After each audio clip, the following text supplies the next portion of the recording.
We are live. Dawn here with Romance Happy Hour. And I am, of course, joined by Dylan. And Dylan, this is our second to last show. I know. Yeah. Yeah. We are taking a break in 2026 and a much needed break. I think we've been going along for how many years now, Dylan? I don't remember. We keep, I don't know. We keep talking about it. I don't remember. Mm-hmm. I mean, you were in your camper when we started because I was living in a trailer. Because of which hurricane was that? Hurricane Harvey. Yeah. So yeah. I don't know. Whenever Hurricane Harvey happened, it's been a long time. I think it's been, I don't know, did we start in like 2018? It must have been 8 years because it was 2017. Hurricane Harvey happened in 2017. Okay. It's been a long time. Yeah. And not that we don't love spending every second Thursday, second and fourth Thursday of every month, chatting with each other and everybody else. But yeah, it's gotten busy with other stuff. So we're gonna take a little break and see how that goes.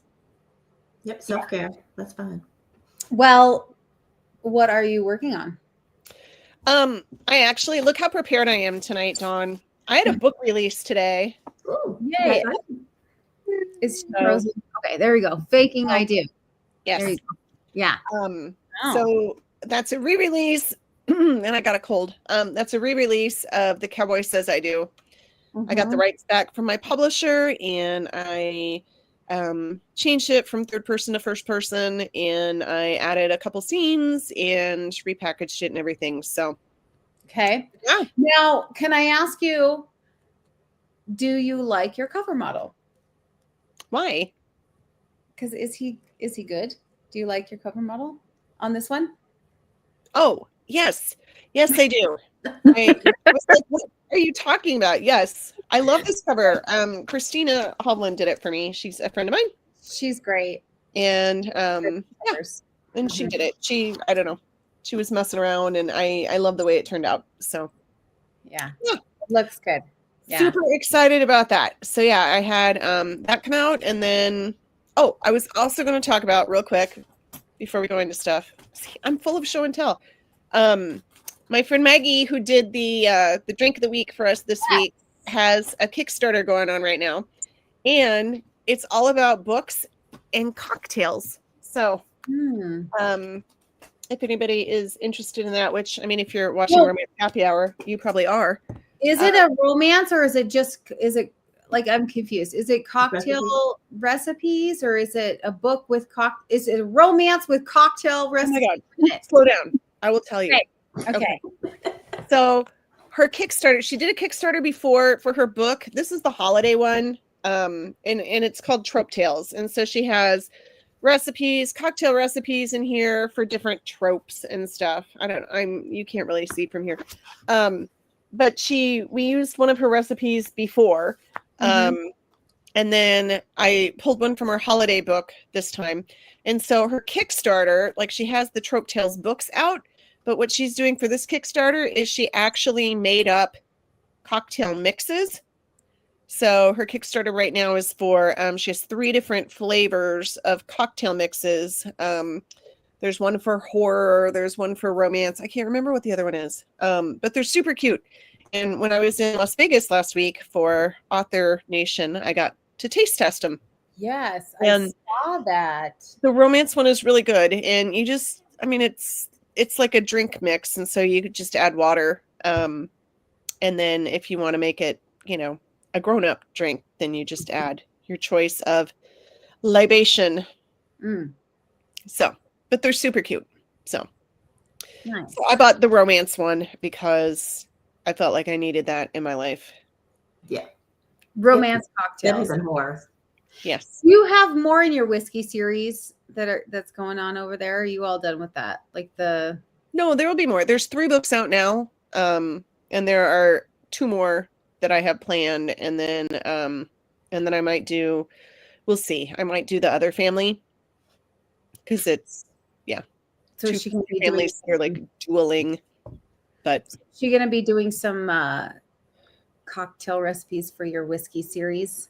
I don't know. We'll have You to see. could have her do that. I That would- could. that Yeah, would she really likes making up drink recipes, so it's kind of fun. I wonder if she wants to come over to my house for Christmas. I think she lives a lot closer to Tracy, so I'm thinking probably not, but you could maybe. I think actually that is one level of her Kickstarter. She will come and do a private party for you at your location. So yeah, Dawn. Oh, okay. I mean, Christmas might not be an available date, but Yeah. who knows? Just shift your whole family to another day. Exactly. I mean, you can have Christmas, sometime in January. Yeah. January or July. You might get snowed in. So, Dawn, what have you been working on? Nothing. I'm going to be honest. Right now, I have not been working on a lot. I am working my butt off right now. And actually, Dylan, so for my work, I work for the Chamber of Commerce now. And one of our good friends is the mayor. And he is a hoot and a half. And he wanted to start this events show. And so I told him about StreamYard. And now all of a sudden, as of Tuesday, I am now on a weekly events show using StreamYard in my valley. Wow. And it's a lot of fun. What do you talk about? You need to put a link to your weekly StreamYard. I mean, is this for your small town? You talk about all the events happening in your Bitterroot Valley Chamber of Commerce. Bitterroot Valley Chamber of Commerce. Yeah. Okay. Yellowstone's also filmed here, but we don't talk about Yellowstone. So no. It's not filmed here anymore. So it's it's just streamed on it. And actually we had this there was a radio show a couple of years ago that ended a couple of years ago because he retired. And it was the event show and it was on the radio and he would just talk about all the events. And so that's kind of where the inspiration came from for the mayor. And I just somehow got, okay, this is a good idea. Let's do it. And then now we're doing it. So I'm not the personality of this show though. I'm actually like the straight and narrow one, Dylan. I'm the Dylan. I don't know how that ever happened. I've never been the straight and narrow one until you haven't met Dominic Fahrenkopf, until I met a hotter mess than me, and that would be you, Dawn. So yeah, I don't know. We adapt. Yeah, that's what we do. We adapt. It's great though.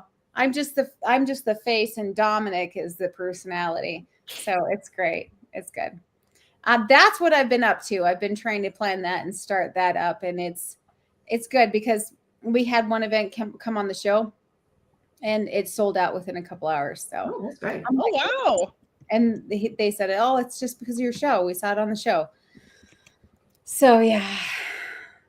Sorry. Cool. Okay. That's what I've been up to. So not much writing stuff. Not much writing stuff. But exciting personal life stuff. Personal life, yeah. You're going to become an internet celebrity. At least in the Bitterroot Valley. Bitterroot Valley, Montana, with all. We'll get you a sash, it's like Miss Peach Picking, Peach County, Georgia, or something. Yeah. Awesome. Well, we are joined here by Jasmine Baer. Did I say that right, Baer? Yes. Okay. I knew. I was like, I forgot to ask about your last name. No, it's okay. It's okay. It's Baer. It's just a different spelling. So. And then Tracy Brody. So welcome, ladies. Welcome to the show. Jasmine, you're going to go first here in a couple minutes. But before we get you guys on there going live, why don't we hear a little bit about you, and then we'll hear a little bit about Tracy. So talk to us about, what you write, anything you really want our viewers to know about you. Okay. Well, I've been writing. I'm a Canadian writer, so I should start with that. I have been writing since I was 9 years old. I'm now 37. So I haven't had anything published besides a couple of short stories in a anthology book back in 2019 and 2020, respectively. But other than that, that's the gist of my writing career, I guess you can say. I write romance thrillers. I started that about 6 years ago when I moved out from Ontario to Nova Scotia. And then I wasn't really serious about it until I had a workplace accident. I fell down a flight of stairs and injured my back. So now I am dedicating myself full time to writing a monstrosity of a novel. I think everybody says that, but I'm pretty sure this one is. So that's taken up my life since I've been out here. No kids, no marriage, nothing, just me hanging out with my books and my writing. So I guess Hey, a lot of people wish that they were only hanging out with their books and didn't have to mess with some of that. So yeah,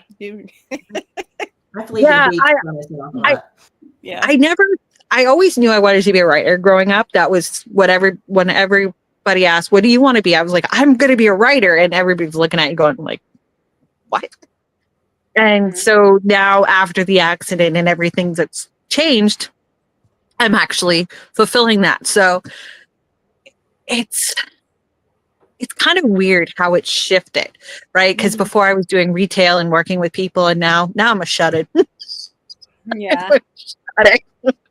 Sorry. I'm an actual shut-in. People, they're easy to get along with. Oh yeah, the voices still come to me, and it's scary because sometimes I don't know if it's real or fiction, and I go, what? And then I go, but no, I like writing, and this is what I want to do. So yeah. Well, I'm sorry it took an accident to lead you down that path, but I hope you enjoy being able to dedicate your full time to it. Yeah. I think it was meant to happen that way. I was actually supposed to move out here to Nova Scotia. My mom did. And there's the two of us, my mother, who's now 63, and myself, I was 31, 32. And there's the two of us driving across Ontario to Nova Scotia with a U-Haul and the car on the back. And we got to the house and we're both like, what did we just do? Like, honestly, like all our family's back home and it's just us. And the nightmare of the house that like I said, I've lived romance novels just by starting over here. So I got a lot of material. So I think coming out here is where I'm supposed to be. Okay. Well, I'm just going to warn you right now. One of the questions that we ask towards the end is about your tropes. So just think about it in your mind. Yep. Because I'm really curious. You say you've lived a lot of romance tropes. So I'm just really excited about this, but we're going to get to it at the end. Sure. I'm super excited about it. But let's hear from Tracy so then we can get to you reading. Tracy, tell us a little bit about yourself.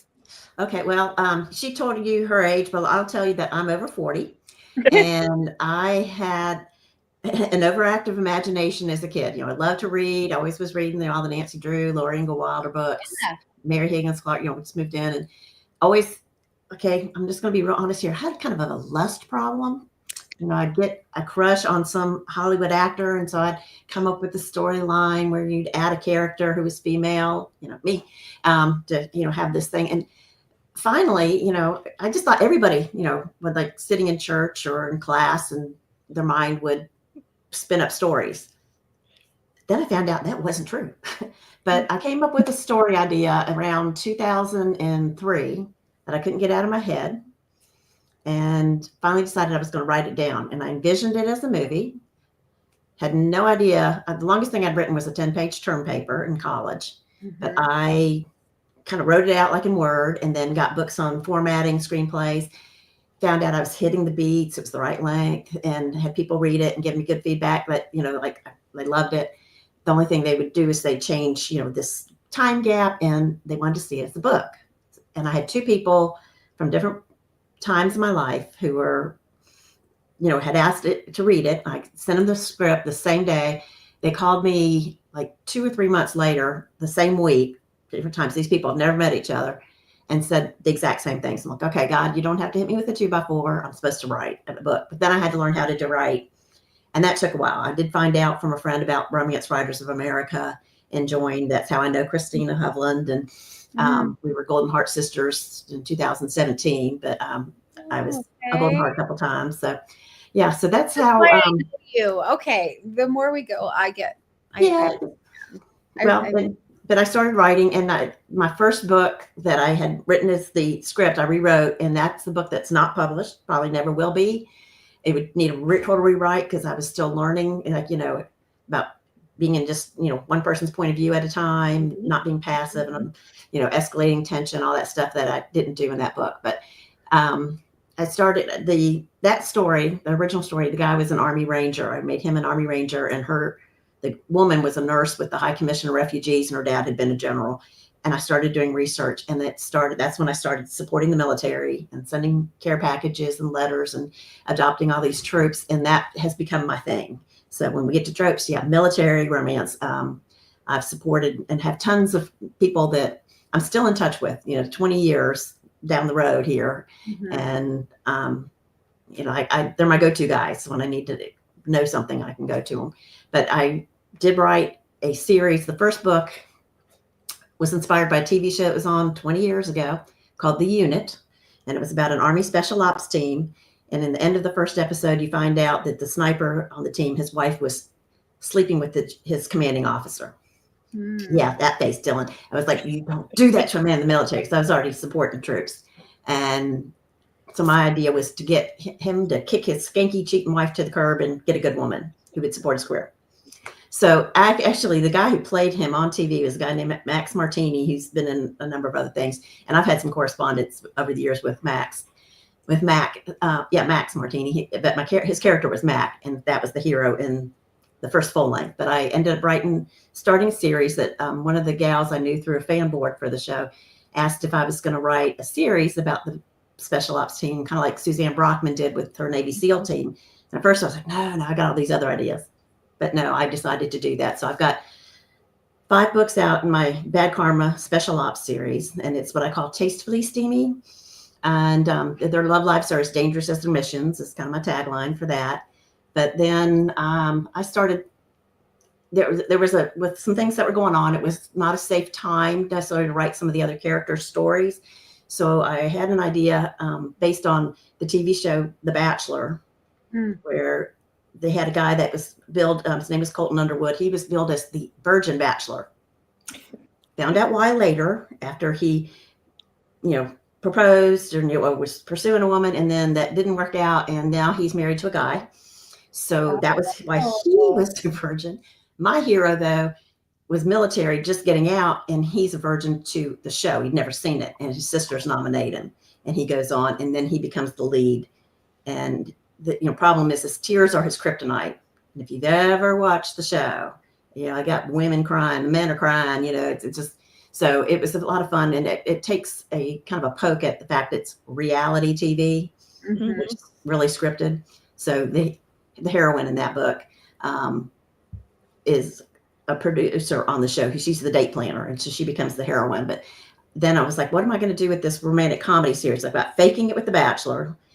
And then I came up with a story that is one I'm going to read from tonight. And it's one of that hero's good buddies from the Army. And he's a Green Beret. So Faking It with Green Beret is what I'm going to read from tonight. And that story was inspired by the Garth Brooks song, Friends in Low Places. That my hero shows up. I love that song. Yes. Well, and that I was at my neighbor's graduation party when she got her master's. And they played that song. I'm like, what if the guy showed up at the Black Tie Fair in combat boots? And found his girlfriend there with her not so ex anymore ex. And then you'll see what happens when he shows up. So that's what we're going to read tonight. But yeah, so I've been doing that, and now I'm writing a political thriller. So Jasmine, You're going, I just came in slow, and she just came in with a rock. Well, with that being said, Jasmine, are you ready? I don't know now because, like, I'm sitting here going, I don't know what I'm gonna. Now she's, yeah. So my romantic thriller is it's called The Last Rescue, and it is an escaped prisoner who has. Can everybody see me? I just lost everybody. So You're fine. You're there by yourself. You're all down. Okay, sorry. I just wanted to make sure.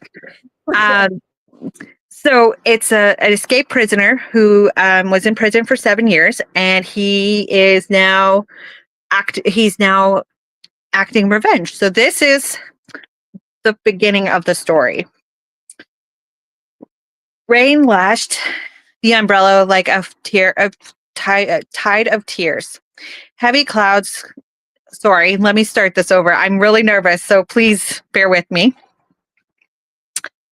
Rain lashed the umbrellas like a tide of tears. Heavy gray clouds hung low, as if a giant pressed down from the skies. Huddled together, a small group of mourners in their Sunday best managed a fragile front of formality. Their eyes were fixed on the platform erect overnight.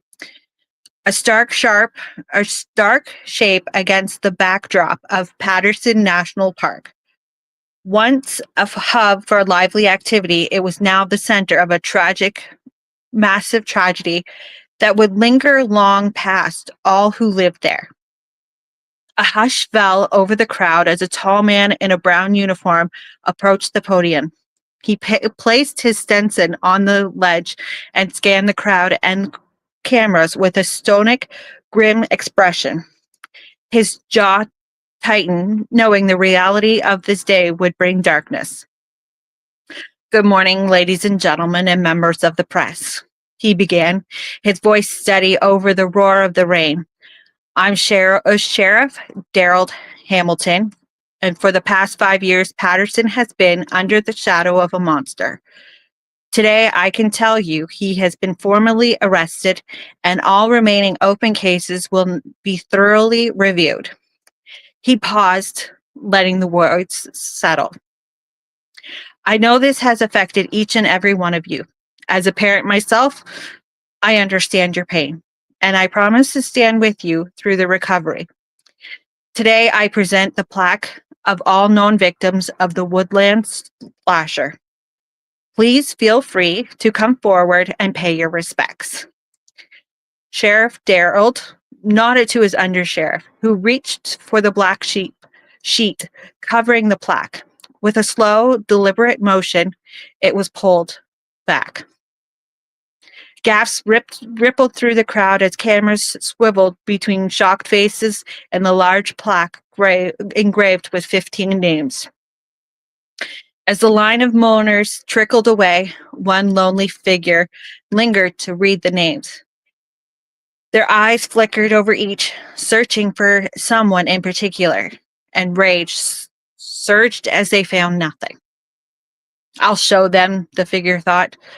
Turning on their heel and marching to their car, no one paid them much mind as they sped away. Barely inside their living room, moments passed. They grabbed their phone, dialing a number that had become their lifeline, and moments later, the line was answered. I'm still alive. A breathy, furious voice echoed before the receiver clicked. Chapter 1. Surprise! Blaring noises jolted Sutton Grimes awake. Her body screamed in protest as she moved too quickly. Every muscle tightened with shock. Blinking several times, feeling the jabs of glass against her eyes. Reaching up, her fingers brushed against shards of glass. Sorry.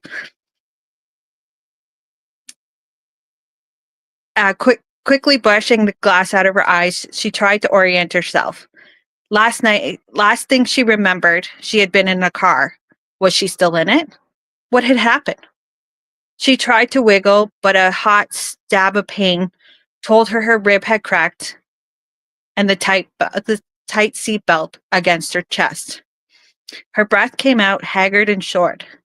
Whinging back tears, Sutton turned carefully to look around, taking a moment to adjust to the darkness broken over only by the flashing lights.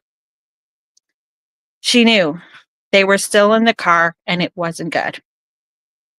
Hank, her voice came out as a croak as she tried to call for her partner, but there was only silence. Closing her eyes, she held her breath.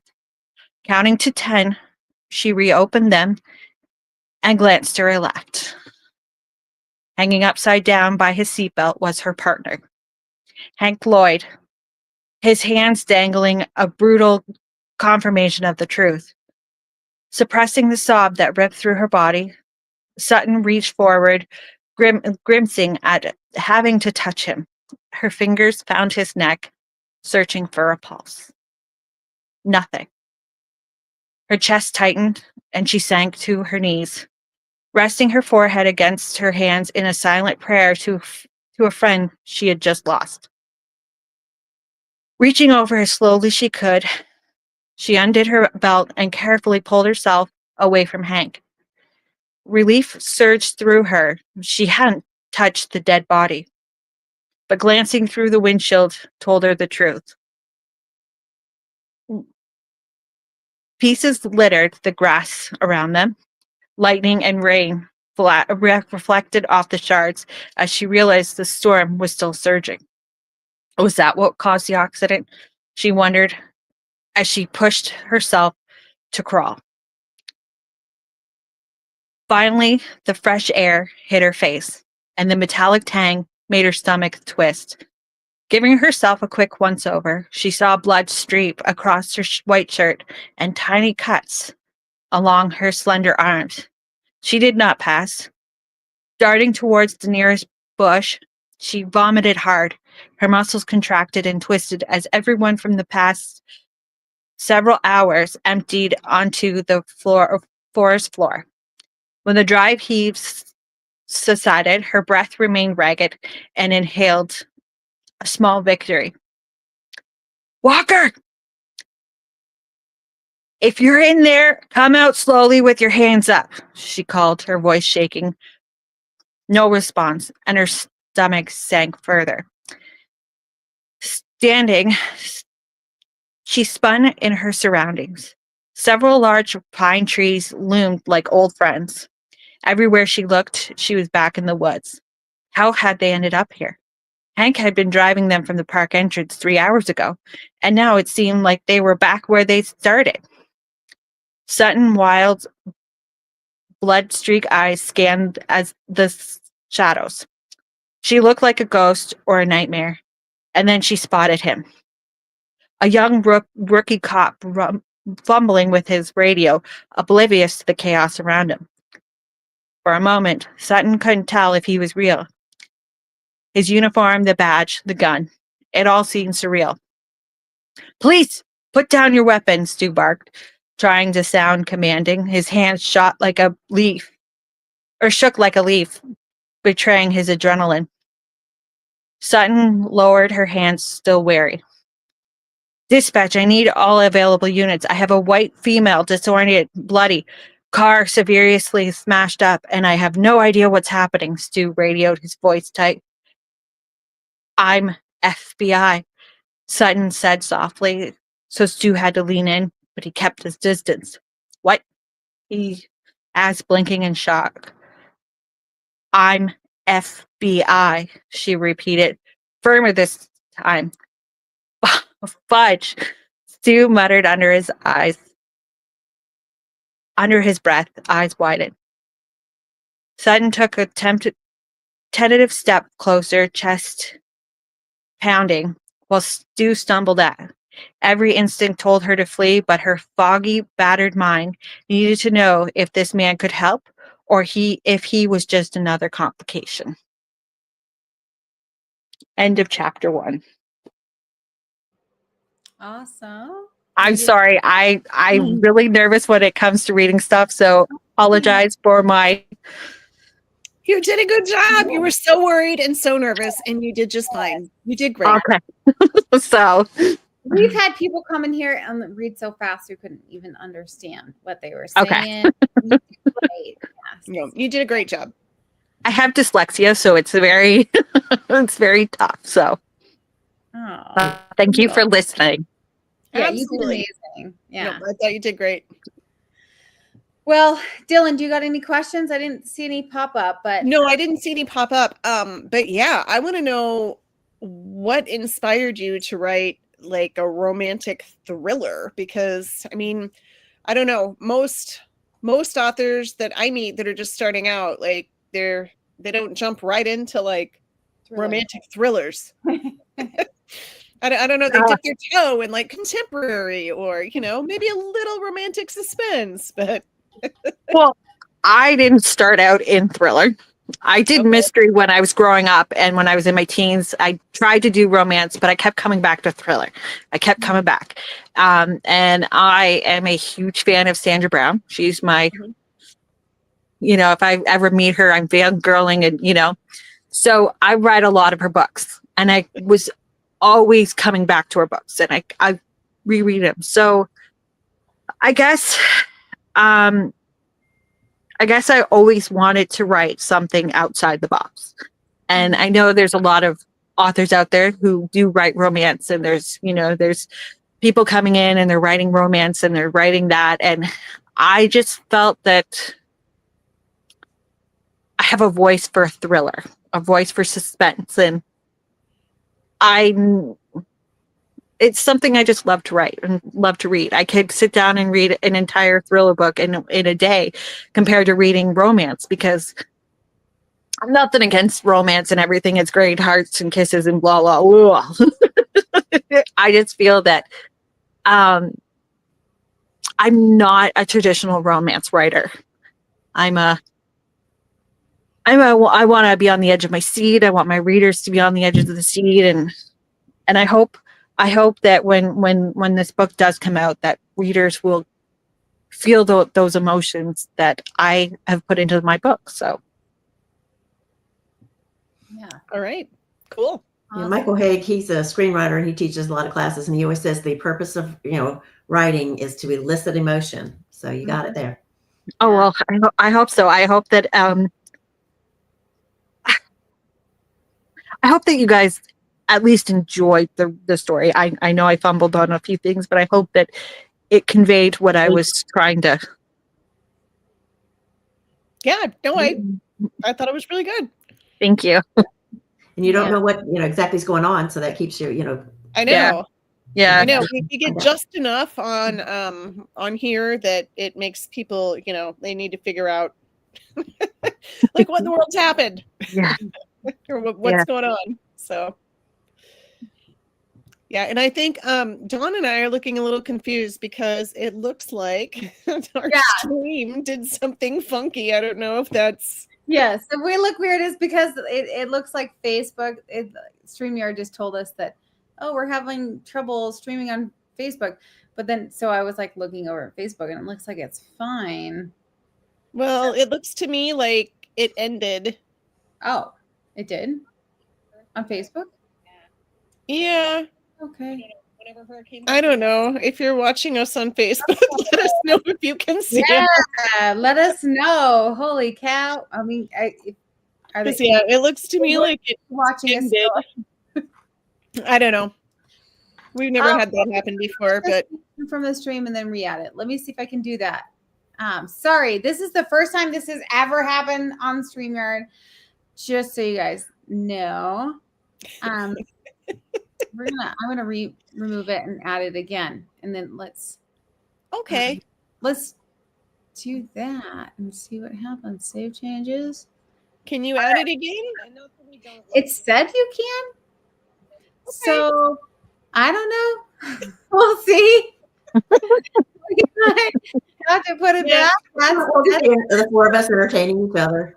We are. We'll just entertain ourselves. It looked like it ended in 28 minutes, so I don't think we're on Facebook anymore. But well, I just redid it, and it's got a check mark. So I Yeah, don't it know. looks like it died while Jasmine was reading. Romance Oh, happy that's hour. great. You left That's one great. book. That would make me feel great. It's just at the end. Romance happy hour is live on an online event 1 minute ago. So Oh. Well, now it's live again. We No. were live and we are live again. So yes. We don't know what's going on. We're all going crazy. See, You know what? Jasmine, remember when I said like if anything happens, just roll with the punches because Yeah. we, like, Yes. Yeah. All right. yeah. Jen says we're still live on YouTube. And I think we appear to be back on Facebook again. We You just just- didn't. I left everybody in suspense with the ending, so now nobody knows what did. happened. That's right. Great. Everybody loves that. We all Sure. love suspense. That's what gets us to reach. So now that I think we're live again on Facebook, I believe we are. Yes. got any more questions from you? No, so I guess a lot of times we get readers and other authors who are reviewing who like to know your process. Yeah. So can you tell us a little bit about, kind of like what your process is? Are you more of a plotter or a pantser, or how do you structure, how do you plan out your stories? Especially when you're writing like a thriller, you have to know a lot about how it's going to end before you start writing. So how does the story come together for you? Okay, well, I'm definitely a pantser. Have been and will always be. This specific story has 3 different endings. Because when I started last year, I had one idea and it was good. It just didn't give that punch. And then over the summer, I started rewriting it. And so what I did was I come up with an idea, an image, a person, a character, a place, and I go with that. And then I research it. And then I write scenes out. Sometimes they can be full scenes. Sometimes they can be half a scene. Sometimes it can just be a dialogue. Somebody says something and I just like, oh, okay, I got to write this down. Other books that I have written, there's one I've written that's been 10 years in the making. It started with just the hero, this cowboy dude that my friend now calls the boyfriend book, hero. So I don't envision my characters like most people would. I put them into the situation first. And then whatever they are or whatever they become is how they get through the story. And this one, The Last Rescue, came from an idea that was one too many murder mystery shows. So it's everyday life that just creates, and I sit down and I write. Sometimes I handwrite everything. I'm very old school, so it's taken me a little longer to transition over to typing everything. But no, that's my process. Is that I handwrite everything, and then when I type it up, that's when I like I do some part. yeah. That's When just I'm a on the snippet. beach, That's just a handwrite. snippet. Yeah. I Love it. like handwriting. I find that it's much more creative, and I can write out a pen. You know how the pen has all that ink? I run it out so much. So my family doesn't understand it, but I know in the writer's world everybody's like, I know that, I do that, I do that. So but no, that's my process is I'm a pantser. And like I said, this one had 3 different endings. And now I have the ending for it. And so that's my process. All right. I hope that makes sense. Yeah. I gotta be honest. I think that so when I was like really little, my dad brought in a typewriter into our Yep. house, and I think maybe that's the moment that I like became in love with like typing words and Yeah. like big words. If I had a typewriter, I think I would write all my books with a typewriter. Just like that click, that like deep click. Yeah, the old school way sometimes works. So Oh, yeah. great. Yeah, but Yeah. you can't do search and replace on a typewriter. You No, can't. you can't. No. You can backslash and it'll just put a little And I am gonna totally age myself, but I remember taking typing, not keyboarding, Yep. typing in high school, and we would have to back up and use the little correction tape that you put in there and everything. Oh. So yeah. Yeah. Oh, I didn't do that. I love did typing. typewriter. Yeah. I bought a vintage typewriter off Love it. Facebook Marketplace just so I could have a typewriter. I love in my it. office. And you don't write your books on that, Dylan? Oh my gosh, it doesn't even work. I mean, I got it to type like, a couple letters, but it's more for decor and ambiance. I'm surrounding myself with writerly things. But we need to hear from Tracy. Tracy, give us a quick overview of your process, because you held up a notebook. And do you write longhand too? What are they? Sometimes it depends on what I started with just typing on the computer, but I like to go to the beach, and that is my happy place and my creative place, and I'll walk the beach and plot and things. But I will sit under my Shibumi shade for all day at the beach and write in the notebook. And I'm more productive that way. I don't get distracted with, playing games on the computer and all that fun stuff.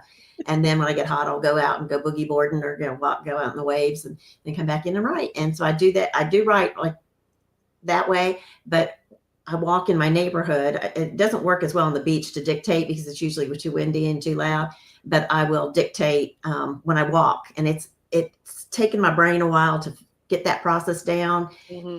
And the app I use isn't that great, but I'll have to look at it. And then when I come back in and import it, and I'll do that will be my first edit on it. But so I do a little bit of all three, just type on the computer, dictate, and write in the notebook. But I love that. And also you're making me miss the beach. Yeah, well, you should be my friend and want to come to on the beach retreat with me. Or, I actually, in one of my books, this is not the one I'm reading from, it's the next one in the series, but Not Faking It with the Colonel, the heroine is in a kind of bad financial spot. So she's pet sitting long-term for two soldiers who are deployed. So she's pet sitting the cat. So she's a place to stay. Mm-hmm. And because I've been telling my mom for years, I said, I'm going to become a romance writer in residence at the beach and house sit for these people that have a lot of money and have houses and they don't use their beach house. And I'll make sure the yard guy comes and the pool guy comes. Mm-hmm. And when they're coming, I'll go to the grocery and get food and, make some meals and then let them have their house back. I'm sorry, Tracy. When the pool boy's there, you're going to go get your groceries? No, I didn't say I was going to do it then. Okay. Okay. Just the pool. Like, make sure that I don't have to clean the pool and I don't have to do the yard. But anyway, but people. No, I'm sitting there with a big old daiquiri. Sitting there watching. But yeah, I've actually gone and done several house sits or pet sits at the beach on Seabrook Island. And then one people that I did a pet sit for, they asked if I would be willing to come and house sit for them when they went to the mountains for August and they were taking the dog with them. And I'm like, it's a private island. You don't really need a house sitter, but you feel better about it. I'm your girl. I'll drive your beach cart down to the beach and go and work. So I was there for 3 weeks. Oh, wow. Nice. Nice. You got this figured out. Yeah, I do. Yeah. Now I want to move there permanently, but we have to sell this political thriller for a lot of money because it's not cheap. But I also just want you to know that we need to be friends because we read the same books and watch the same shows when we were little, just so you know, like Little House on the Prairie and stuff. Yeah. We need to get listening to you though. So we're gonna put you up there and we're gonna mute everybody else. If you need to set it up, but here you go. You're up there. Okay. Yeah, I've got it. I'm going to be reading off of the computer, so I won't be looking at the screen so that I can do this right. And this is the second chapter in the book, Faking It with the Green Beret.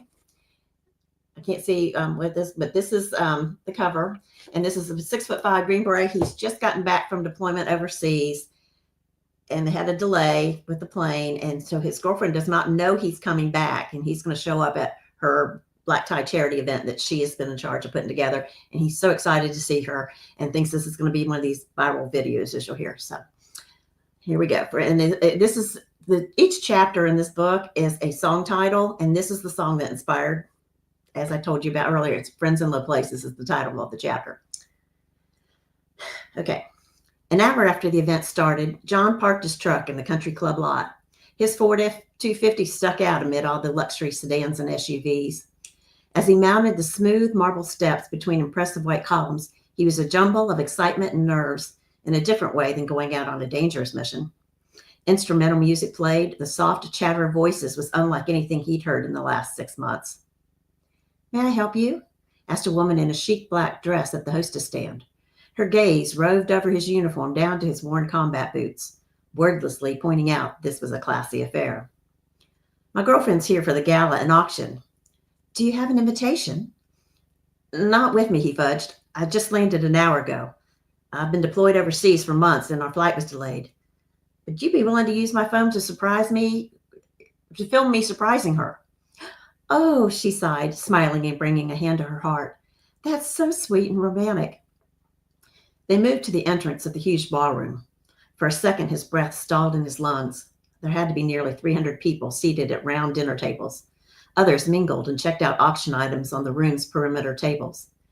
While there were probably a few executives with concealed carry permits and socialites packing pistols and purses, no one brandished AK-47s or rocket-propelled grenade launchers. It was nice to be on friendly soil. With his height advantage, he scanned the guests until he picked out Brittany in a group near the back wall. "Follow me." He set his phone to record a video and handed it to the hostess. "She's the woman with long dark hair and the red dress." He started his stealthy approach, keeping out of Brittany's line of sight. As if on cue, the crowd parted and gave him a clear path. 3 more steps to reach the group, and John had a clear view of her profile and the man at her side. Her cheating ex-boyfriend, Richard James McCall III, or 4th, or maybe the 5th. His hand rested possessively on Brittany's hip. John's racing heart backpedaled, and he froze in place. Dickie boy gulped, and his eyes widened to show the white around his irises. His hand dropped to his side and nudged Brittany's thigh. Okay, maybe not so ex anymore. Brittany's jaw dropped open, and the champagne glass in her hand slipped. Liquid and glass crashed to the floor. Based on how her head swiveled to the faces of those around her, the fear in her eyes was for a different reason than Dickie. "John, what are you doing here?" Her voice warbled and her spray tan paled a shade or two. "We just got back from deployment. I thought I'd surprise you." "I see it worked." "You didn't tell me you were coming back." She edged away from Richard. "Too late, baby. I already saw." "Operational security. I explained why I couldn't communicate on this mission and had to go dark on her after she posted on social media that he was deployed to Africa. Man, had he gotten his ass handed to him from command on that." John looked down at Dickie in his tailored tuxedo. Dickie gave an awkward, nervous smile, revealing his gleaming, chemically whitened teeth, and took a half step back. "I see the bigger surprise is on me." John held out his hand to the hostess. "You can stop filming." She darkened the screen and placed the cell phone in his palm like it might explode. A scene showing he'd survived a deployment unscathed, only to have a bomb dropped on him the night he got home, wasn't the kind of video either he or Brittany wanted going viral. He snagged a glass of champagne from a passing server. "This auction is to raise money for children's cancer research." Brittany kept her voice low as she glanced around. "Can you go without making more of a scene?" "Go where? Home?" "No, I didn't want to send you a Dear John letter while you were deployed. Your stuff's in boxes in the garage." The air whooshed from his lungs. Whoa, his stuff was packed? Damn, he hadn't been kicked this hard in the nads in a long time. "We can talk later." She gave a little shooing motion with her fingers. "No need. Things were pretty clear. I'll go by the house, load my boxes, get my dog, and be out of your life by the time you get home from your swanky party." "Oh, shit." Her gaze shot to Richard, who took another small step back. Red tinged her cheeks. About Boss, she stammered, shifting her weight from one high-heeled foot to the other. You're not keeping Boss. Caring for Boss for a few months didn't give her custody of his dog. He died. The words sucked the life out of him like an M4 kill shot through his skull. What? No. I'm sorry. How could you not tell me my dog died? She had to be lying. I couldn't video chat or call due to operational security. Sarcasm dripped from her lips. And I didn't want to tell you in an email or letter. That Brittany had used him as a rebound or maybe an angle to get back with her ex was an ego buster. Finding out his dog was dead might as well cut out his heart. How? He was hit by a car or a truck, she offered lamely. Numbness took hold. John gulped his champagne in one gulp. He sure as hell didn't have anything to celebrate, but alcohol might take the edge off. Champagne wasn't going to cut it.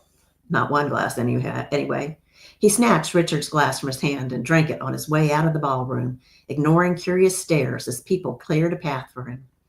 He drove straight to Brittany's house, hoping that for some sadistic reason she was lying about Boss. Maybe she'd gotten so attached to the oversized mutt she didn't want to give him up. John used his key for what would be the last time to let himself into the two-story house. Boss didn't meet him at the front door. Boss! He held his breath and listened. Silence. No signs of Boss. No bowls, no dog bed, not even dog hair on the hardwood floor. John climbed the stairs on legs that grew heavier with each step. The bed in the master bedroom was unmade and empty. Discarded clothes covered the floral print chair where he often sat and laced up his combat boots to keep from waking Brittany. He plucked a pair of boxer briefs, not his, from a laundry pile and held them up by the waistband. Good things come in small packages, eh, Dickie? He dropped the briefs back to the floor and headed to the closet. Instead of his civvies, expensive suits, starched dress shirts, and pressed polo shirts hung at half-inch intervals. The size of Dickie's bank account bested the small size of its package.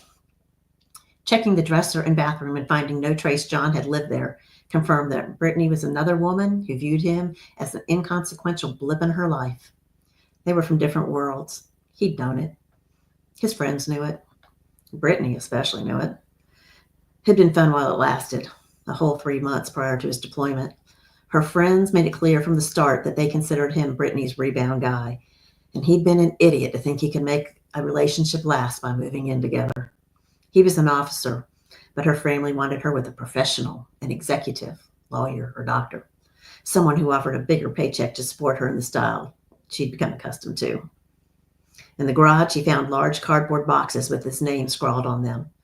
He hauled the boxes to the back of his truck. His life in 8 boxes. That was all he had left after he rented out his house, sold his furniture to another guy in third group, and moved in with Brittany. It wouldn't be the first time he had to start over. It didn't hurt much, at least not compared to losing Boss. He rummaged through the boxes, dug out jeans and a t-shirt, then stripped out of his uniform and changed right there in the driveway. Was it too much to expect her to save Boss's stuff? Checking the remaining boxes, he didn't find a single toy. The realization that he'd dodged a hollow point bullet grew as he slammed the gate of his truck closed. Glancing in the rearview mirror, he gave the house a middle-fingered salute as he peeled out, leaving tread marks as a reminder Brittany could live with for a while. That's it. Okay. Oh my gosh. You killed the dog in the first chapter. I was like, The dog's not dead. oh, Okay. Okay. Now we don't have to come. spoiler. Yeah. I know. I was like, the collective shock that I felt, I could feel it ripple through our viewership. And there's a happy ending. Not only is the dog still alive, he's going to find his dog. And his next mission is to find his dog, and he's going to find more than just the dog. Okay, but who's the girl? Who's the girl, though? It's not this. She's not in that. It's not Brittany. No, he's kicking her to the curb. Okay. Right. You No. have to read the book Walmart, to find sure. out, Dawn. She's not going to tell you everything. No, But but what I'll tell you is the interesting thing is the woman who adopted him, the dog. They took him to the shelter. You find this out. I'm giving some spoilers, and she's a trauma counselor, oh. and she Ooh. has 3 tiny homes on her property Mm. that she uses for women who've left abusive relationships. So there's Oh, a that's trigger cool. warning with this book because it's not on the page, but Okay. she's been traumatized in the past, and then the women. And one of the houses is empty, and one of the women, her abusive ex, is back in the picture. So we have the 6'5" Green Beret and his 105-pound dog end up living in a tiny home. Mm. For the next year. So there's a lot of comedy here. Yeah. And John, Right. Well, since we're sharing animals, I have an animal in this book too. His name is Archer. He's a search and rescue dog who ends up becoming like a sad sap for Sutton, who is the heroine. And Garrett Holt is the search and rescue leader, and he's pulled into the case even though he doesn't want to because the dog won't let her go. So I thought if I have had, military working dogs in my romantic suspense series, and Yeah. then Boss is the matchmaker in this, but I Yeah. have to tell you Boss's full name. And it was funny. I knew I wanted to use a name that started with B, and I was going to use Bo, which is my sister-in-law's dog, but it's like that wasn't right from something else. And then I came up with Boss, and it turned out to be perfect because John, in his sense of humor, he thinks that this dog is a part Rottweiler, part Springer Spaniel. He's named the dog Bruce the Boss Springweiler and calls him Boss. He's going to find out later that, he's not, Boss is not what he thinks he is. But yeah, that's part of the fun too. yeah, So, mine is one of those Belgian. Malinois. Yes, thank you. I was going to butcher that name, so thank you for helping me. But yeah. My hero is a military man who lost his leg from the knee down in Desert Storm. This is how old this book is. It's set in 1996. So I'm going back when time was a little bit more exciting than what it is now. All of my books are set in the 1990s because, secretly hope. Well, I've got a book too that I started a series on that. I have a story. It's in an anthology that was available just last fall that was to benefit the Wounded Warrior Project. And I have a series I'm going to be doing about recalibrated warriors. And Okay. the hero in that book, the recalibrated captain, is he's a single amputee, but all the guys in this series are going to have some type of injury or mental hidden wounds. I find that if you write a military man, you almost have to write their trauma because you can't have them without some sort of wound, whether it's physical or mental or physical, right? You have to have it because it wouldn't be realistic after that. So, and I just, to be honest about being realistic, I do a lot of research. I have the folks for that. But one thing is mine don't swear a whole lot. And some people will say, well, that's not realistic. Well, when I had conversations with all the guys I swear, they know how to turn it on and off. So most of them don't. So I don't have them swear a bunch in there. And my romantic comedies are sweet with some heat. They're closed door. But if you want the open door scene, you subscribe to my newsletter and you can get it free. So that's I make that give the reader the choice. You cover all the bases, Tracy. I'm sorry, what? I said you're covering all the bases. Mm-hmm. Yeah. I did start out writing a lot of stuff that probably would make Hugh Hefner blush, but I've toned it down because I don't know what happened. I used to be able to write it no problem, and then all of a sudden now I'm like lucky if I can make them kiss without going, the heck is this? So but yeah, I totally get it. No, I would rather have. No, but I do have a question for Tracy. Okay. Now, how long does it take you to write the whole book from start to finish? I've gotten faster than the first one, which took like years. But about a year. I mean, the political thriller that I'm editing now, that was not on my schedule. But when I came up with the idea, I couldn't sleep. So, but I had to do a lot of research because this was all totally new to me. And so I wrote it in a little less than a year, and I'm struggling to get the edits done on it right now. But usually there's a reason. It's like something's going to come up, and it's inspired by a lot of real life political things that are going on. So I take shots at both sides. So all the people in the middle that have common sense are going to love my book. People on the far left aren't going to like my book. People on the far right, they're not going to like my book. But that leaves the other 75 to 80% of people with common sense and wanting to.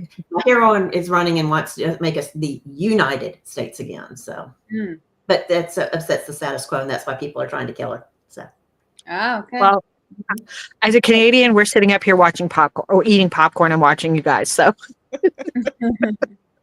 hey, Dylann, we have a question from Karen. I saw the question from Karen. I will pop that up there. And I know we're at pretty much out of time. Yeah, like always. So, but I still asked that one question too. Okay, well, I don't have one favorite, but Butterfingers, Baby Ruths. Yeah, I'm addicted Baby to Ruth. Oh my God, you just reminded me that I love that one so much. Yeah, that makes me remind me of the Goonies movie. Oh, Baby Ruth, yeah, yes. Oh my gosh. Or was it Caddyshack? Caddyshack. That's when they Caddyshack. Yeah, because they just had that in an episode. My daughter loves Bob's Burgers. Oh yeah, Bob's Burgers. Yeah. I don't know if you guys have it down there, but it's Crunch. Oh, like a Cadbury Crunch? No. Yeah, it's got the blue packaging and Nestle red. Crunch. Yeah, Nestle Crunch. Yeah. Oh, okay. Yeah, we have Nestle Crunch. Yeah, that's. I don't know, but I love that one. Bag of Halloween candy almost before Halloween. I bought one. We don't have Halloweeners. Here's the thing. I try not to eat candy bars. And then our admin gets them. And I go past her candy dish every day. And I think, fuck. I didn't say it. I only said it halfway, Dylann. Sorry. I think, damn, which candy bar do I want today? And then I complain to myself about it. I argue with myself. And then I usually pick one out. Usually it's like Crunch. Like one of those with like peanuts or... I like textures, yeah. So you get your protein. Yeah. Mars bars. Snickers. The thing is, if it's a full size bar, it'll sit there for a long time. But then you give the little bite size ones. Oh, well, 1, 2, maybe. Okay, I just try. I try to avoid them, and then I have one. Then I feel guilty for the rest of the day, and then I have to go without. And Karen, we had no idea your question that looked so simple would also she says Milky Way. I mean, Milky Way is pretty good. It's like that caramel and chocolate. Like, yeah. Yeah. Coconut. What is that called? Yeah. Now yeah. Almond. Yeah. No, it was called Dove. It was called Dove. Okay. Yeah, I don't know if you. I'm pretty sure it's a Canadian thing, but it was two bars about this big, and it had chocolate, and it was almond. It was coconut in it. So Mounds, they might be made by Dove, the same company. It might be made the same, but I don't know. This might be the Mandela effect. I might be thinking it's Dove, and it's something completely different, but. Yeah, you'll have to look it up. I will have to look it up. Yeah, I'll post in the comments. Picture of in our comments. But we have to get to the last question, which is if your life/love life was a trope, what trope would it be? Let's My go. real life? Yeah. Tracy, if you want to answer, you go. Real life or love life, either one. Love life was a trope. Which would it be? Would it be romantic suspense? Would it be thriller? Who knows? Yeah, it wouldn't be a thriller. It wouldn't be. Are you ready for your life constantly all the time? Okay, I can answer this question. Suspense, Okay. because like when I'm out walking, there's a police officer who does security in the neighborhood, and I've talked with him, and I knew that there was a house or two in our nice neighborhood where they're selling drugs out of there. And I happened to see one of those cars stop and a guy get out and go put things in the public trash can where people put the dog stuff. And I thought, why is he doing that here instead of putting it in his trash at home? And I'm like, oh. So I went and retrieved the bag, brought it back, opened it up, and there was pot and some needles and a prescription for oxycodone. It was written to a woman who lives, address and like an hour away from here, and picked up in a, pharmacy. So I'm like, yeah, they're doing some stuff and they didn't want this in their trash can. So yeah, I guess it was suspense. And I also was on the hunt for who was the guy that we called the Blue Moon guy that was tossing Blue Moon beer bottles, like a 6-pack out on the road outside our neighborhood, like every night for like 3 or 4 nights a week for months. And I picked up so many beer bottles and broken ones that I started camping out at the grocery store trying to figure out. And then I found a receipt in one of the bags, gave it to the cops, and they were able to, Wow. go to the grocery store. But the guy was wearing a mask. It was during COVID. But it stopped happening. And I think I had a little bit of something to do with that. So, yeah. I love this for you right now. You're like your own little like Nancy Drew down there. I think we're going to do a soccer mom's investigative series. Mm-hmm. Yep. There you go. Brody teen detective. I mean, yeah, I've been warned though. I better be careful where I'm going to get myself in trouble. You're going to end up being like Psych, right? You're going to be like, oh, I told you about this. Go, or Dexter. Dexter. Yeah, Dexter. Yeah, I did have somebody, who I filmed them like running through the red light, and then they came back. Did you take a picture of my car? And I'm like, yeah. You said yes. I would have said yeah. no. You just ran through that stop sign. You didn't stop. You didn't even slow down. So guilt them. So real quick, Jasmine, what's your trope for your real life? Thriller. I have been at the center of 2 murder mysteries, a missing girl, and a real life real life drug interaction. Oh, yeah. So this isn't like a thriller in like the No, this is real life. This is Playhouse, right? It's like no. This is real life. I lived in this one town. I'll be quick. I lived in this one town, and I was working at a nursing home, and we had a serial killer on the loose who didn't come out for about 3 years after I was living there. The missing girl's family was at the store or at the nursing home hours while she was going missing, right across from where I worked. And the other murder mystery was around the corner from my best friend. And the drug house was the house that I was living in that was connected to the missing girl. Wow. And that was just in 1 year. That was in 1 year. We had a lot happen. I call it the year evil because of, but yeah, if you want, I can give you information. It's public knowledge at this point. And then when I moved out here, there was, not close to me, but about an hour and a half away, we had a mass shooting up here.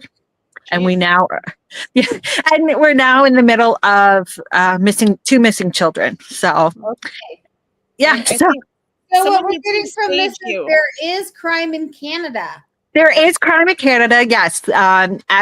As much as you guys don't think it, we do have it. It's not as broadcast as much as, yeah. So, everything here. So, yeah, it's not like you guys, but the missing children have been since May, and it's if you go online, you can see it.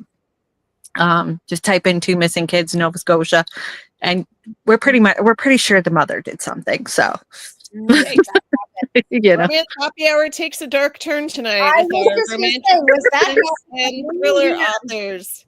I saw her. I see Military, the going. She's telling her story. I volunteer She's to telling. do military stuff, but it's no romance because No. I'm married. Yes. Yeah. That's We all. are way over though. Way over so time. we should wrap I'm up.